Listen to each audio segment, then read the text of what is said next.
Yeah. Yeah.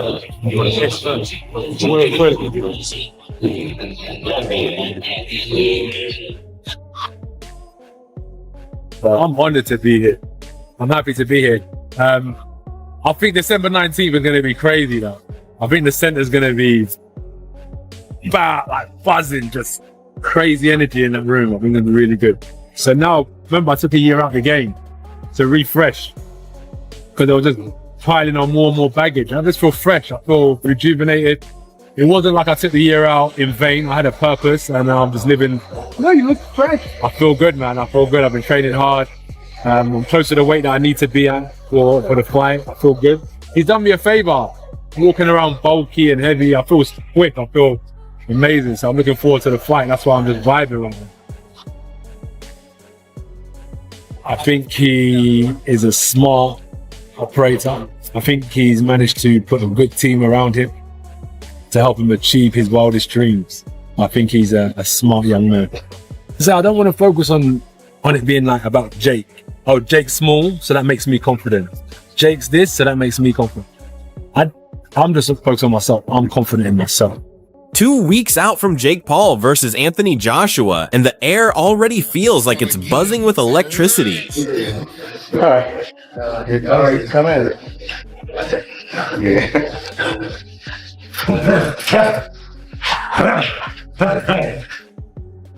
Coaches aren't meant to understand that you're tired. Coaches aren't meant to understand that you have emotions. Coaches are just supposed to look at you like you're a machine, and they just want results. I may be tired, but I just got to bite down on my gum shield because if I can perform to an elite level when I'm tired, imagine what I can do when I've got rest and when I've got energy. I've been through them days where I'm looking for sympathy and you just don't get it in sport, but you don't get it. I always knew there could be the most talented fighter out there, especially in our industry. If they can't sell tickets, they can't put bombs on seats, they'll never showcase their skills to the world, no matter how good they are. And that's why I say you have to have marketability and you have to have ability. And when you bring those two worlds together, it's a recipe for success. AJ isn't approaching this like some casual crossover event. He's preparing like a seasoned heavyweight out to silence every joke before it starts. His focus is absolute no laughs, no hype, just business. He's moving with the mindset of a man planning to end things fast. Almost like it'll be the easiest paycheck of his career. Walk in, land a clean right hand, and finish the night before it even gets going. It's crazy. He's a realist. He's a logical man, and he wants to fight. He wants to fight a good fight. I looked at it and said, "Wow, this is a great opportunity to showcase myself to the whole world." And God willing, my prayers are answered, and I get the job done, and I hurt Jake in spectacular fashion, and I get a victory. And Jake called me directly. He called me. He didn't call my team. Jake called me. I said, "Okay, no problem, no problem." Easy money. Not easy money. We'll see. I'll let you know December 19th, December 20th. But here's where He said he doesn't see Jake as some reckless guy. He sees him as logical, realistic, and genuinely hungry to fight. And when the matchup was offered, he saw it as a massive chance to show the world exactly what he can do. He's hoping everything goes his way on fight night so he can put Jake away in dominant fashion and walk out with a statement win. Jake didn't go through managers or teams, either. He called him personally. The response was simple. All right, no problem. If you think it's easy money, we'll find out. Ask me again on December 19th, and you'll know the truth on the 20th. Necessarily fair to AJ. I just know that I have the power and the timing. It's the shots that you don't see coming that knock people out. And I'm a tricky knockout artist that people don't give me enough credit for. I've won knockout of the year. So he has to be careful. And I do have the timing, the speed, and the tricks up my sleeve to be able to hit a shot on this guy that he doesn't see coming that can put him to sleep 1000%. he really thinks he can ruin AJ's night, mess up the script, and turn this easy money mission into the most expensive problem Anthony Joshua has ever tried to punch away.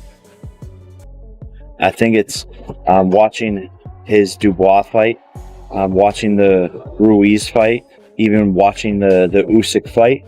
And when you look at it, he's lost to guys who are smaller than him. I think it's his, it's his weakness. His kryptonite is the faster guys who don't get hit by his big punches. He's definitely a bit chinny. He's durable. He gets back up. He knows how to fight when he's hurt, and he's still dangerous when he's hurt. But I do see holes where I can land big shots. Rolling out of all the But here's where the twist really hits. Jake Paul is out there behaving like he's changing the entire sport, carrying this outrageous confidence that says he deserves to stand across from a former unified world champion. And, like it or not, that unshakable self-belief is the one advantage he brings into every fight. Jake Paul, because he wants him dead, I think. That's what it comes down to. Me and JB had a meeting with Nakisa and he was giving big ones, which I did not understand. He's not really like, come on. But like, he really wants to see his own friend, that he calls my childhood friend, hurt. That is wrong, bro. Like, you know what I mean? He's chasing the money. So he's just gone straight to the money and put my man in the firing line against a heavyweight champion who can hurt him and literally cause him problems in the future.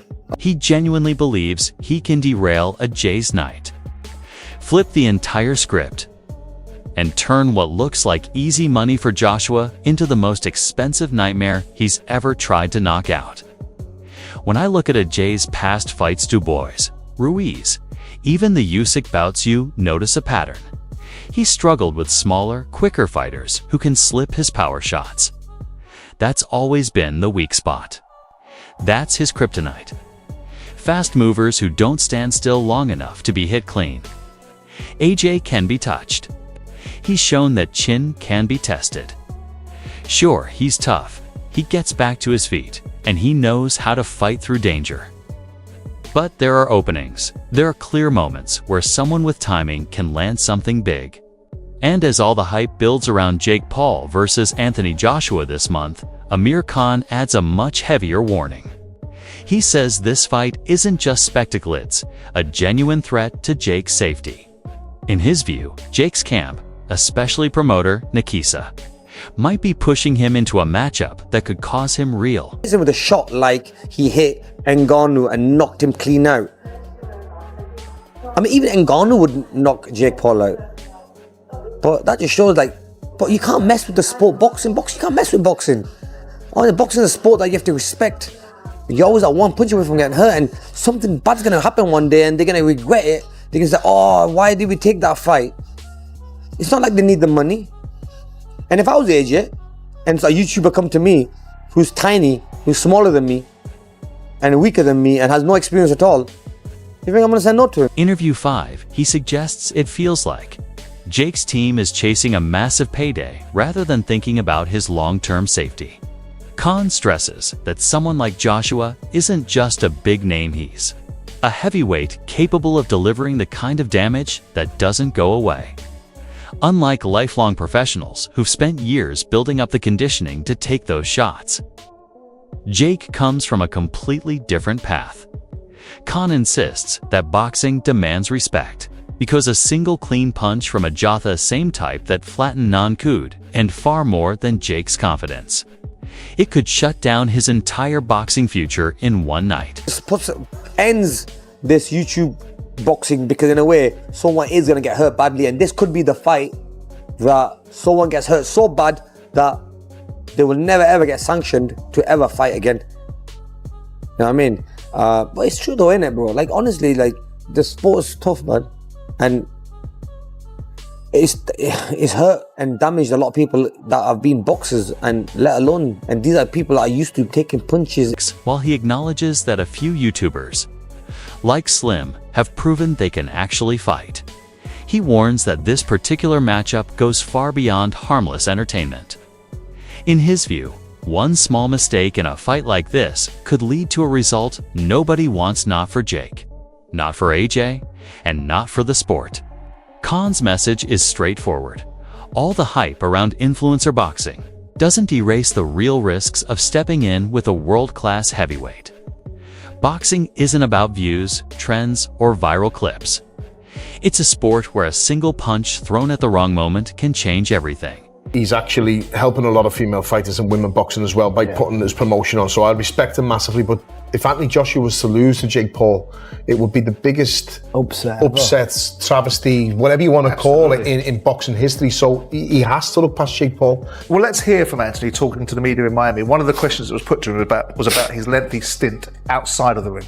So I took 12 months out of the game, realigned my vision board, and consolidated a lot of things, trimmed down my team. And I said I need 12 months to do that, so I took 12 months out of the game. And from September 21st, if you think about it back then, to now, December, that's 3 months. So most people take about 8 to 12 weeks to prepare for a fight. So this was like a preparation for a fight. Continuing from Amir Khan's cautious perspective, the TalkSport discussion carries the same theme, but adds a more analytical breakdown, highlighting both the financial and competitive angles of this unusual matchup.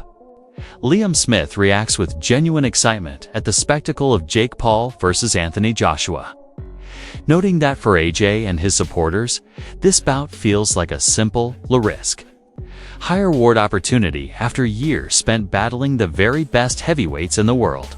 225. 245. 245. 245. But again, there's no rehydration. No rehydration clause. 245. That was the last time that he boxed Alexander Usyk, which was back in, 2022? I believe he weighed 245. He was in training camp anyway. He was going to be fighting on the undercard of this fight on Saturday night with Devin Haney. He was going to be fighting on that undercard, 22nd. So he's in shape. His weight's down anyway. So making 245 actually. He has to be that done. Yeah, but that's his best weight anyway, Anthony Joshua. That's where he's more athletic. He's got more movement and whatnot. And no disrespect to Jake Paul here, you go without looking past. The panel also points out that Joshua has confirmed he'll be coming in around 245 pounds, a weight that has historically brought out his most explosive and fluid performances, and that he has recently cut out unnecessary distractions by switching trainers and moving his training camp away from London.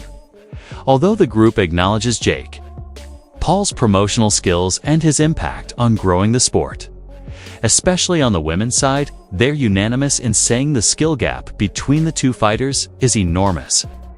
They argue that if Joshua were somehow to lose, it would go down as one of the most unbelievable upsets in boxing history and would force serious questions about his long-term goals as he tries to climb back toward the heavyweight title picture. Those sort of statements about I'm ready to die in there and I'm going to bash you up and stomp all over you, give you any cause for concern about the sport? He's a YouTuber, isn't he? So they want them views. His life's been about views, and taking this fight with Joshua is views for him. So even if he loses in first round, he can always say I've been in with Joshua. Yeah. So he's at a win-win. It's Anthony Joshua what's under pressure. He's got to knock him out. Conversation then shifts to deeper concerns about risk and reputation, with TalkSport's analysts noting that Joshua's recent changes, new management, a revamped training camp, and mental resets are all part of a long-term rebuild after difficult setbacks, none of which should realistically be necessary for a fight with Jake Paul. They argue the real pressure sits entirely on Joshua, who must deliver a quick, dominant finish, because anything slower or less convincing will damage his public image and spark accusations that the event was manufactured for hype. At the same time, Paul's dramatic claims about being ready to die in there are seen as promotional theatrics, but also a reminder that stepping into heavyweight power is dangerous for someone without years of conditioning, with fans expecting AJ to make a decisive statement similar to his strongest recent performances. The panel concludes that this matchup carries reputational weight not just for Joshua, but for the sport itself, and that only a clean, early knockout will silence doubts and protect boxing's credibility. To make things happen, it's very, very possible. Because in a way, someone is going to get hurt badly, and this could be the fight. See how this fight ever makes it out of the first round.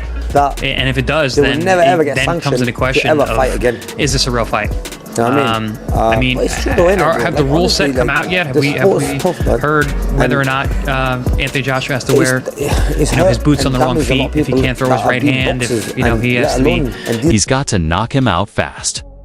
Building on TalkSport's concerns about risk and credibility, former world champion Chris Algieri offers a grounded perspective based on personal experience inside the sport. He explains that even after watching the Miami press conference, he struggles to fully accept Joshua versus Jake Paul as a legitimate, sanctioned FIDA heavyweight champion facing a novice whose main assets are business acumen and digital influence rather than elite boxing skill. Algieri notes that in a real 8-round contest with 10-ounce gloves, Joshua's power, Olympic pedigree, and recent highlight reel knockout of Ganu make it difficult to imagine Paul surviving the opening round unless unusual rules or restrictions are involved. He also cautions that Joshua's relaxed demeanor during fight week could signal confidence or a dangerous misread. While some fans label AJ chinny, Algieri dismisses that notion outright.